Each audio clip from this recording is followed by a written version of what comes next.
मनन book का छठा part इस वीडियो से हम पढ़ेंगे और सुनेंगे। मनन करने से शक्तिशाली बनने के कारण स्वस्थिति कोई भी परिस्थिति में हार नहीं खिला सकती। मनन करने से शक्तिशाली बनने के कारण स्वस्थिति कोई भी परिस्थिति में हार नहीं खिला सकती। आज बाप दादा वतन में 3 प्रकार के बच्चों को देख रहे थे। 3 प्रकार कौन से देखे? पहला, वर्णन करने वाले। दूसरा, मनन करने वाले। तीसरा, अनुभव में मग्न रहने वाले। यह 3 प्रकार के बच्चे देश विदेश के सभी बच्चों में देखे। तीनों प्रकार देश में भी है, विदेश में भी है। वर्णन करने वाले ब्राह्मण अनेक देखे। मनन करने वाले बीच की संख्या में, मीडियम। अनुभव में मग्न रहने वाले भी उससे भी कम संख्या में देखे। सबसे ज्यादा वर्णन करने वाले, मनन करने वाले थोड़े कम, और अनुभव में मग्न रहने वाले तो उससे भी बहुत कम। वर्णन करना अति सहज है क्योंकि 63 जन्मों के संस्कार हैं। एक सुनना, दूसरा जो सुना है वह वर्णन करना। यह करते आए हो। भक्ति मार्ग है ही सुनना या कीर्तन द्वारा, प्रार्थना द्वारा वर्णन करना। ठीक है, भक्ति मार्ग क्या है वह बाबा ने एक लाइन में सुना दिया कि सुनना और कीर्तन द्वारा या प्रार्थना द्वारा वर्णन करना। साथ साथ देह अभिमान में आने के कारण व्यर्थ बोलना, यह पक्के संस्कार रहे हैं। यह संस्कार भक्ति मार्ग के साथ कनेक्ट नहीं कर रहे हैं बाबा, उसके लिए नहीं बता रहे हैं, ये दूसरी चीज है। पहली चीज वर्णन करने के लिए बताई, वो भक्ति मार्ग की ये बताई वर्णन करने की, मगर यह व्यर्थ का बताया वो उसके बाद का पॉइंट है, तो उसको भक्ति मार्ग के साथ कनेक्शन नहीं करना है, यह दूसरी चीज है। साथ साथ देह अभिमान में आने के कारण व्यर्थ बोलना, यह पक्के संस्कार रहे हैं। जहाँ व्यर्थ बोल होता है वहाँ विस्तार स्वतः ही होता है। स्वचिंतन अंतर्मुखी बनाता है, परचिंतन वर्णन करने के विस्तार में लाता है। स्वचिंतन अंतर्मुखी बनाता है, परचिंतन वर्णन करने के कारण विस्तार में लाता है। तो वर्णन करने के संस्कार अनेक जन्मों के होने के कारण ब्राह्मण जीवन में भी अज्ञान से बदल ज्ञान में तो आ जाते हैं। ठीक है, बहुत सूक्ष्म देखने की बातें हैं, आप ध्यान से पढ़िएगा, सुनिएगा। अनेक जन्म के संस्कार होने के कारण ब्राह्मण जीवन में भी अज्ञान से बदल ज्ञान में तो आ जाते हैं। ज्ञान को वर्णन करने में जल्दी होशियार हो जाते हैं। वर्णन करने वाले वर्णन करने के समय तक खुशी व शक्ति अनुभव करते हैं, लेकिन सदा काल के लिए नहीं। वर्णन करने वाले वर्णन करने के समय तक खुशी व शक्ति अनुभव करते हैं, लेकिन सदा काल के लिए नहीं। बाबा वर्णन करने के लिए बाबा बता रहे हैं कि क्यों शक्ति का अनुभव होता है, वह भी बाबा समझा रहे हैं यहाँ पर कि मुख से ज्ञान दाता का वर्णन करने के कारण, ज्ञान दाता का वर्णन किया ना, भगवान का वर्णन किया, तो उसके कारण शक्ति और खुशी, यह ज्ञान का प्रत्यक्ष फल प्राप्त हो जाता है। ठीक है, ज्ञानदाता का वर्णन किया इसलिए शक्ति और खुशी, यह ज्ञान का प्रत्यक्ष फल है, वह प्राप्त हो जाता है। लेकिन शक्तिशाली स्वरूप सदा खुशी स्वरूप नहीं बन सकते हैं। ठीक है, शक्तिशाली रूप सदा खुशी स्वरूप नहीं बन सकते हैं। फिर भी ज्ञान रत्न है और डायरेक्ट भगवान वाच है, इसलिए यथाशक्ति प्राप्ति स्वरूप बन जाते हैं। डायरेक्ट भगवान वाच है, इसलिए यथाशक्ति प्राप्ति स्वरूप बन जाते हैं। खुद की शक्ति के प्रमाण प्राप्ति हो जाती है, वो भी टेम्पररी, मतलब परमानेंट नहीं है, सदा के लिए नहीं है, थोड़े टाइम के लिए थोड़ी प्राप्ति हो जाती है। अभी दूसरा समझा रहे हैं बाबा। मनन करने वाले सदा जो भी सुनते हैं उसको मनन कर स्वयं भी हर ज्ञान की पॉइंट का स्वरूप बनते हैं। मनन करने वाले जो भी सुनते हैं उसको मनन कर स्वयं भी हर ज्ञान की पॉइंट का स्वरूप बनते हैं। मनन शक्ति वाले गुण स्वरूप, शक्ति स्वरूप, ज्ञान स्वरूप और याद स्वरूप स्वतः ही बन जाते हैं। मनन शक्ति वाले गुण स्वरूप, शक्ति स्वरूप, ज्ञान स्वरूप और याद स्वरूप स्वतः ही बन जाते हैं, क्योंकि मनन करना अर्थात बुद्धि द्वारा ज्ञान के भोजन को हजम करना। ठीक है, मनन का अर्थ है बुद्धि द्वारा आप क्या कर रहे हो, ज्ञान को हजम कर रहे हो। जैसे स्थूल भोजन अगर हजम नहीं किया होता है तो शक्ति नहीं बनती है, सिर्फ मुख से स्वाद तक रह जाता है। ऐसे वर्णन करने वालों को भी सिर्फ मुख के वर्णन तक रह जाता है, लेकिन वह बुद्धि द्वारा, मनन शक्ति द्वारा धारण कर शक्तिशाली बन जाते हैं। वह मतलब जो मनन करते हैं, वो वर्णन करने वाले सिर्फ मुख से वर्णन करते हैं, लेकिन वह मतलब जो मनन करते हैं वो, लेकिन वह बुद्धि द्वारा, मनन शक्ति द्वारा धारण कर शक्तिशाली बन जाते हैं। मनन शक्ति वाले सर्व बातों के शक्तिशाली आत्माएं बनते हैं। मनन शक्ति वाले सर्व बातों के शक्तिशाली आत्माएं बनते हैं।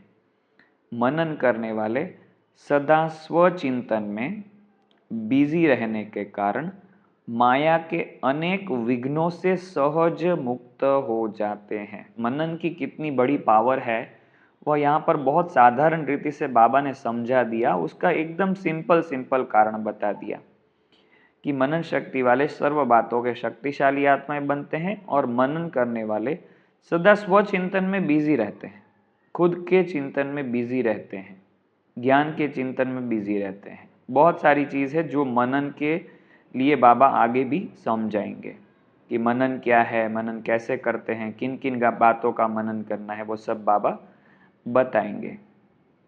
बिजी रहने के कारण माया के अनेक विघ्नों से सहज मुक्त हो जाते हैं, क्योंकि बुद्धि बिजी है। बुद्धि बिजी है तो क्या होगा, तो माया भी बिजी देख किनारा कर लेती है। दूसरी बात, मनन करने से शक्तिशाली बनने के कारण स्वस्थिति कोई भी परिस्थिति में हार नहीं खिला सकती। कोई भी परिस्थिति में मनन करने से शक्तिशाली बनने के कारण स्वस्थिति कोई भी परिस्थिति में हार नहीं खिला सकती। तो मनन शक्ति वाला अंतर्मुखी सदा सुखी रहता है। अंतर्मुखी सदा सुखी रहता है। समय प्रमाण शक्तियों को कार्य में लगाने की शक्ति होने के कारण जहाँ शक्ति है वहाँ माया से मुक्ति है। अगर शक्ति है तो माया से मुक्ति है। तो ऐसे बच्चे विजयी आत्माओं की लिस्ट में आते हैं। तीसरे बच्चे सदा सर्व अनुभवों में मग्न रहने वाले।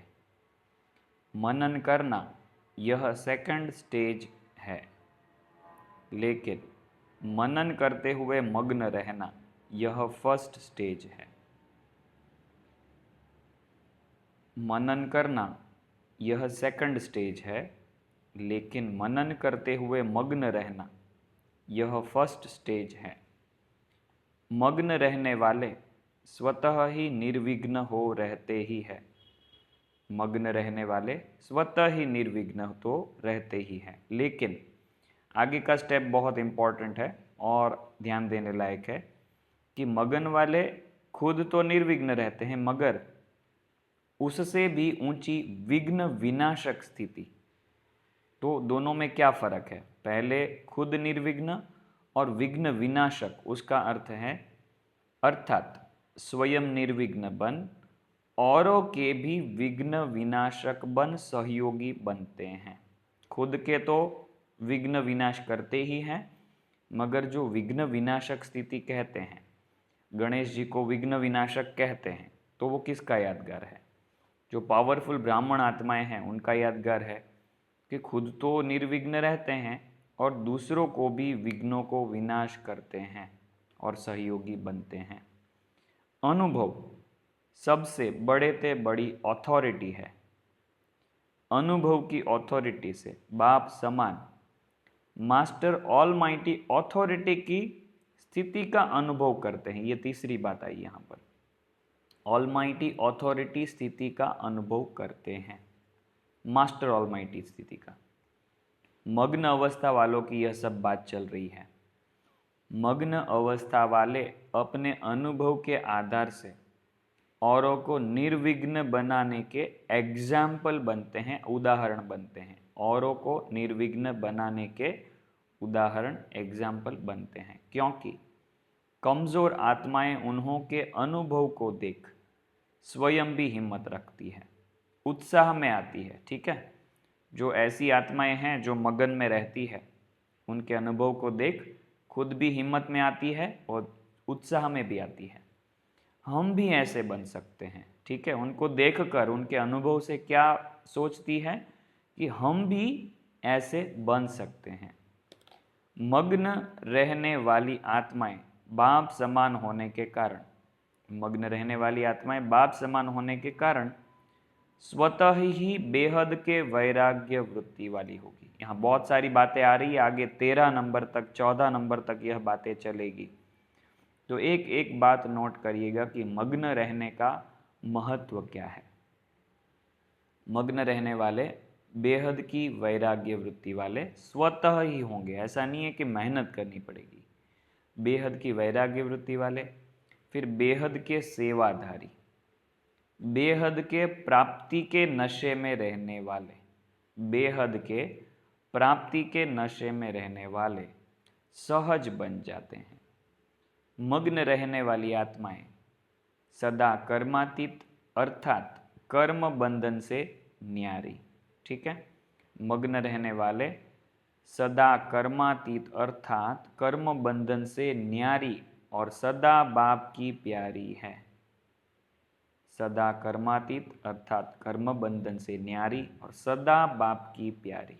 मगन रहेंगे तो सदा बाप के प्यारे रहेंगे। आगे सुनिए अभी 7 नंबर, मगन आत्मा सदा तृप्त आत्मा। ठीक है, तृप्त भी लिखा है, संतुष्ट भी लिखा है, तो दोनों का अर्थ अलग होगा। अभी मुझे भी इतना मालूम नहीं है कि इसमें इतना डीप क्या इसमें अंतर हो सकता है, तृप्त और संतुष्ट। तो आप भी सोचिएगा और अगर आपको पता है तो कमेंट भी करिएगा। संपन्न आत्मा संपूर्णता के अति समीप आत्मा है। ठीक है, मग्न आत्मा क्या क्या है? तृप्त है, संतुष्ट है, संपन्न आत्मा है, संपूर्णता के अति समीप आत्मा है। सदा अनुभव की ऑथोरिटी के कारण सहज योगी, स्वतः योगी ऐसी श्रेष्ठ जीवन, न्यारी और प्यारी जीवन का अनुभव करते हैं। सदा अनुभव की ऑथोरिटी के कारण सहज योगी, स्वतः योगी ऐसी श्रेष्ठ जीवन, न्यारी और प्यारी जीवन का अनुभव करते हैं। उनके मुख से अनुभवी बोल होने के कारण दिल में समा जाते हैं। बहुत इंपॉर्टेंट बात है ये कि अनुभव से जो बोलते हैं तो दूसरे को वह दिल में समा जाते हैं, दूसरों के दिल में वह बोल समा जाते हैं। अनुभव से अगर किसी ने कुछ किया, कहा, तो वह दिल में समा जाता है। वर्णन करने वाले के बोल दिमाग तक बैठते हैं। ठीक है, एक दिल में समाते हैं और एक दिमाग तक समाते हैं। तो समझा फर्स्ट स्टेज क्या है?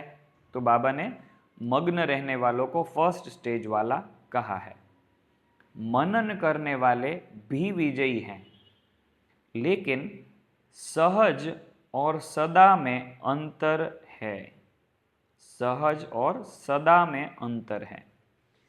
मग्न रहने वाले सदा बाप की याद में समाये हुए होते हैं।